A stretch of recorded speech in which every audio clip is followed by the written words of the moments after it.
I'm here with Coach Deion Sanders, or as I like to call him, I'm sure his players do, Coach Prime. Coach, how you doing? I'm doing wonderful, man. Thank you for having me. No, I appreciate you for being here. Coach, I understand you're doing some really great work with HBCUs in partnership with AFLAC. Could you tell us more about that? Well, first and foremost, I'm excited. I'm elated when I got a call that said there was a potential deal with AFLAC and Coach Nick Saban. I'm like, oh, excuse me.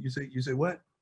So you're gonna put me on a commercial with Coach Nick Saban, and we're gonna talk about a company that's been blessing HBCUs for over 20 years. We're gonna talk about a company that has stood in the gap when insurance companies don't cover these expensive. AFLAC stands in the gap a lot like what I'm trying to do with HBCU. So you gonna do that, and I know you've been supporting the hood for over 20, and then you have a diverse staff at AFLAC too.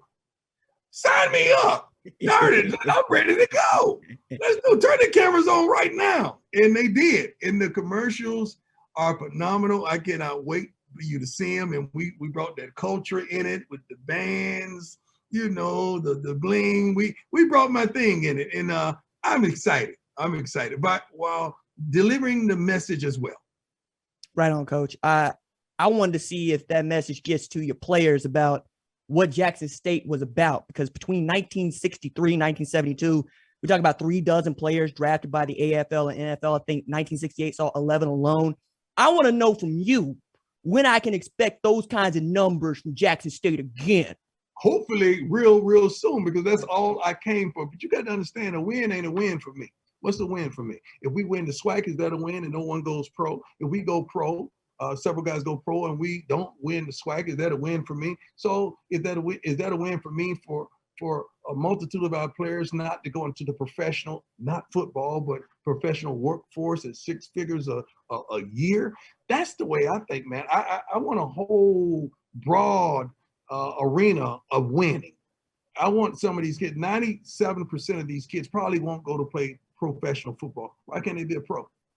Why can't they go into communities and be a resounding sounding board and a pillar of consistency? Because that's what they are. That's what they've been taught to be on time. They've been taught to be smart, tough, fast, disciplined. That sounds like a wonderful employer one day to me. And that's what we're trying to do. I played with some of those guys, that some of the numbers you just regurgitated about these guys going into the NFL at the Atlanta Falcons and other professional teams. HBCU was a normalcy of guys coming into pro. What happened? Where did we get out? Where did we take the left instead of staying right? I'm here, and I've been called by God to get us back on course. What I seen in the spring was phenomenal. I seen some kids that could flat out play. I seen some kids that had the knowledge of the game. I seen some coaches that can coach they butts off. But guess what? It wasn't no light. It wasn't no light. So when they shine, nobody saw it. So if God is using me as well as you as a vehicle to shine that light on, man, so let it be. So let it be. Coach, last question I have for you is, what does it say about the state of HBCU football today that the headline for Tennessee State versus Jackson State is yourself and Eddie George? It says a lot. I don't care how they get there. Let's just get them there.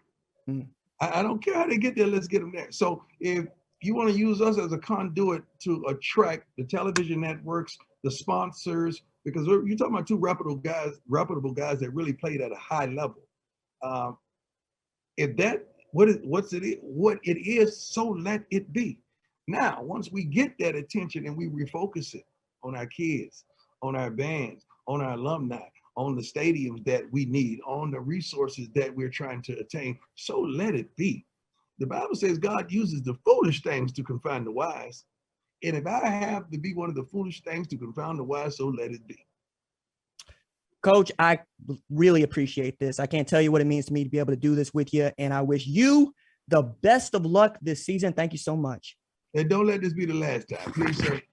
I don't have to come to the table with AFLAC to get to you. I need to get to you when I want to get to you, all right? Well, you need to get to me when you want to get to me. Can we do that? Yes, sir, we can. Yes, sir, we can. God bless you, my man. I appreciate you. You too, Coach. Have a good day.